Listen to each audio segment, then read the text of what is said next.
চণ্ডর মুখটা নিজে থেকেই হাঁ হয়ে গেল, আর ওর মুখ দিয়ে গল গল করে কালো ধোঁয়া ভিতরে প্রবেশ করে গেল। একটা ঝটকা খেয়ে মাটিতে লুটিয়ে পড়ল চণ্ড।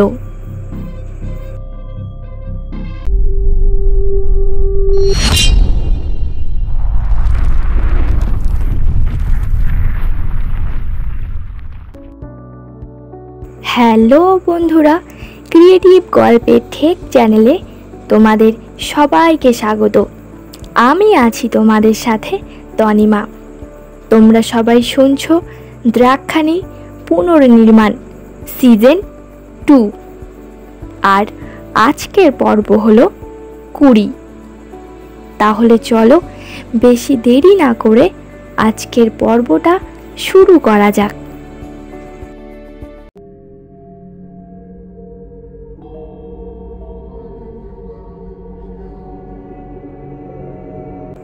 একদন্তের অশুভ আত্মা ধীর গতিতে এগিয়ে আসে চণ্ডের দিকে। আসন্ন মৃত্যুকে অনুভব করে ভয়ে শিউরে উঠল চণ্ড। একদন্ত তাকে বলে,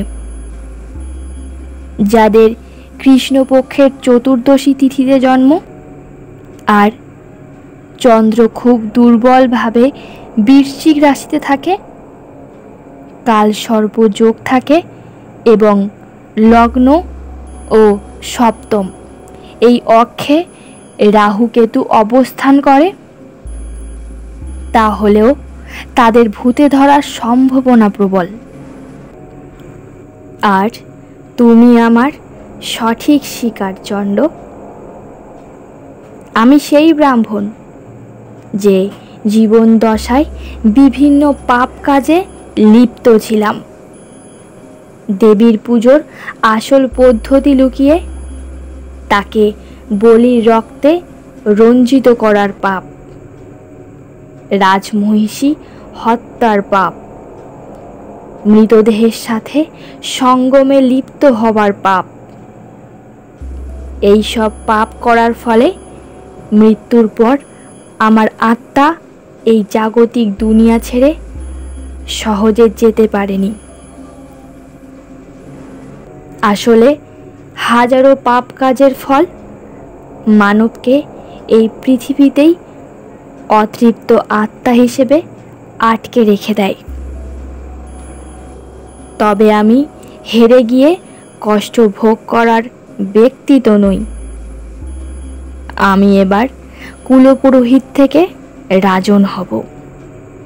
হয়তো আমাকে কেউ একদন্ত হিসেবে চিনবে না, কিন্তু চণ্ডের খোলসের আড়ালে তো সেই আমিই থাকব, তাতে কোনো সন্দেহ নেই।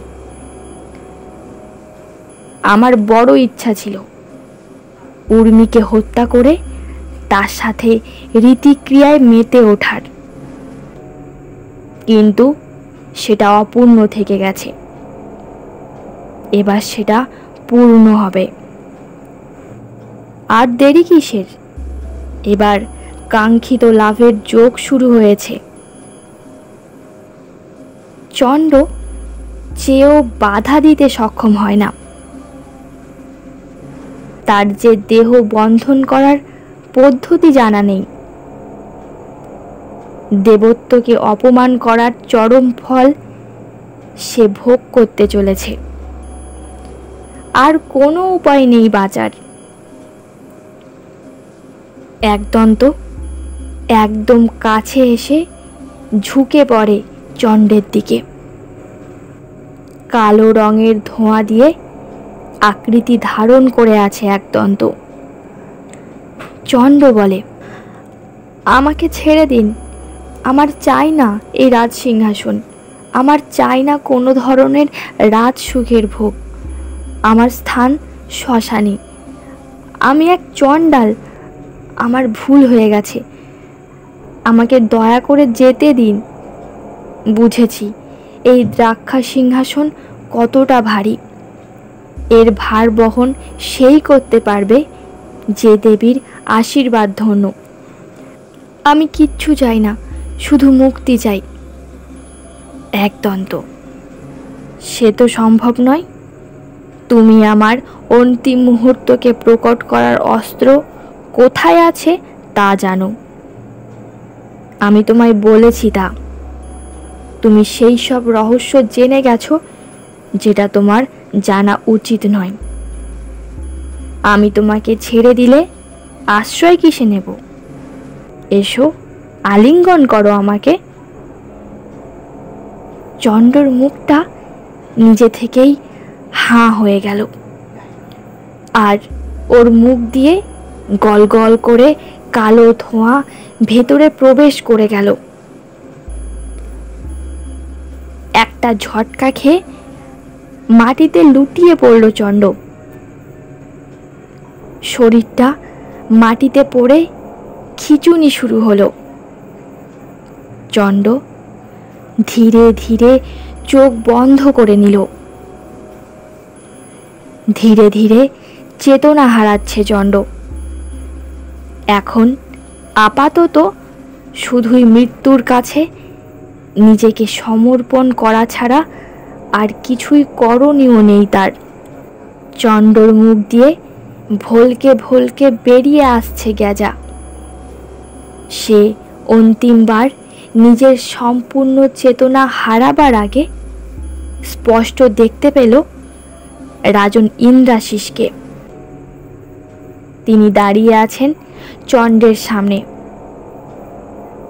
ওনার পরনে শ্বেত শুভ্র ধুতি, খোলা সুঠাম নিরাভরণ, শরীরে উত্তরীয় আর মুক্তোর মালা উপবিত ধারণ করে আছেন তিনি। কর্ণে মুক্তার কুণ্ডল, সৌম্য মুখে কাঠিন্যের সাথে এক অনন্য যোগী সুলভ দীপ্তি বিরাজমান।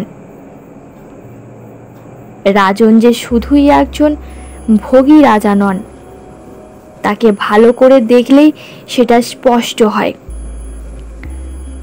চণ্ড বোঝে, পরশ পাথর পেয়েও সে তার স্নেহের স্পর্শ পেয়ে সোনা হতে পারেনি।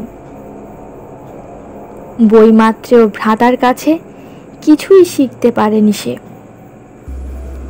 যদি রুরুকে সেদিন রক্ষা করতে পারত চণ্ড নিজের রিপুর ঈর্ষাকে দমন করে, তবে আজ না দেবী উর্মি কারাগারে যেতেন, না রাজন কেদারনাথের দর্শন করতে যেতেন। রাজনের ভাই হয়ে চণ্ড আসলে চণ্ডাল থেকে রাজপুরুষে পরিণত হতে পারত। চণ্ড দুহাত তুলে প্রণাম করতে চায় নিজের ভাইকে, কিন্তু সেটা সম্ভব হয় না। তার আত্মাকে দখল করে ফেলে একদন্ত। একদন্ত চণ্ডের শরীরে প্রবেশ করে দেহের আধার পেয়ে চোখ খুলে তাকালো। ধীরে ধীরে শরীরটি মাটি থেকে মায়া বলে শূন্যে ভাসমান অবস্থায় করে দিল সে। চন্দ্রঘণ্টা আজ খুব আনন্দিত। তার ভাই ফিরে এসেছে তার কাছে। অন্যজনও ফিরবে, রাজন তাকে ফেরাবেন। রাজন আর গুরুদেব কুশ দিয়ে পুত্তলিকা তৈরি করছেন কোনো বিশেষ আচারের জন্য। আর সেই কাজটি করতে করতে রাজনকে গুরুদেব বেদ নিয়ে আলোচনা করছেন। গুরুদেব রাজনকে বললেন, 4টি বেদ ঋক, সাম, যজু ও অথর্ব।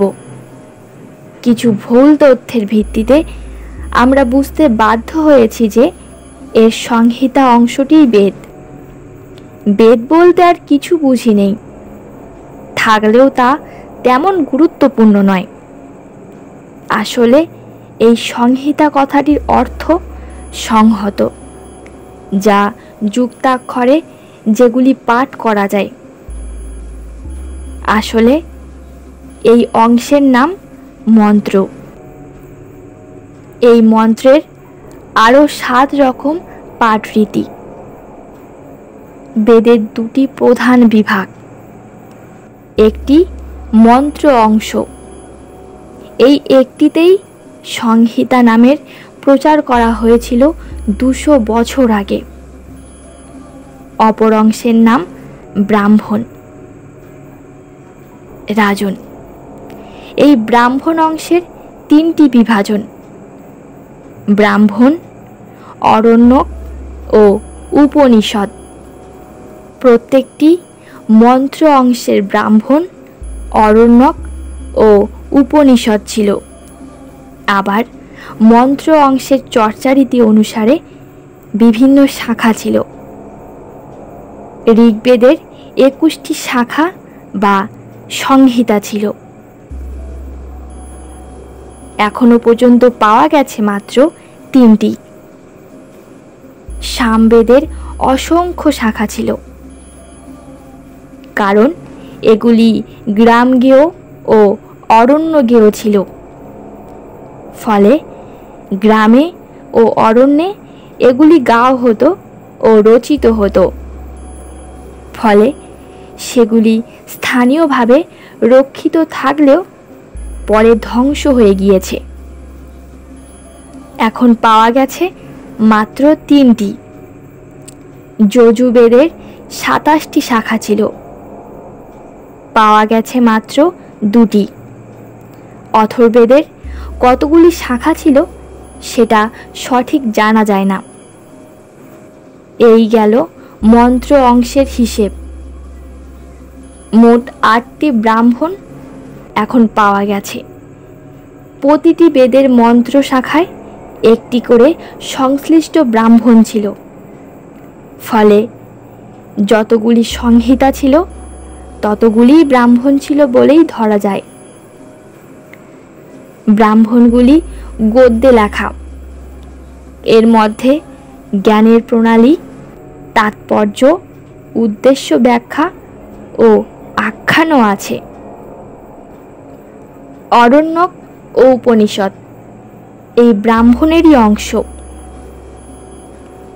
এখন যেগুলি পাওয়া গিয়েছে তার থেকেই আমরা সব রকম সিদ্ধান্ত করি।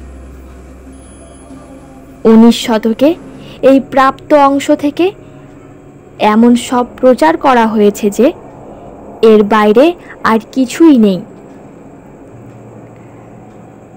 মোট হিসেবে এখন পাওয়া গেছে 4টি বেদ সংহিতা, 8টি ব্রাহ্মণ, 12টি উপনিষদ, 6টি অরণ্যক। কেউ কেউ মনে করেছেন 112টি বা 120টি উপনিষদ ছিল, যেগুলির অধিকাংশ লুপ্ত হয়ে গিয়েছে। উপনিষদকে বেদের জ্ঞানকাণ্ড বলা হয়। কেউ কেউ একে বেদান্তও বলে থাকে। সঠিক বেদ পাঠ ও আচরণের জন্যে সেই সময় 6টি বেদাঙ্গ রচিত হয়: শিক্ষা, কল্প, নিরুক্ত, ব্যাকরণ, ছন্দ ও জ্যোতিষ। এইগুলি বেদাঙ্গ,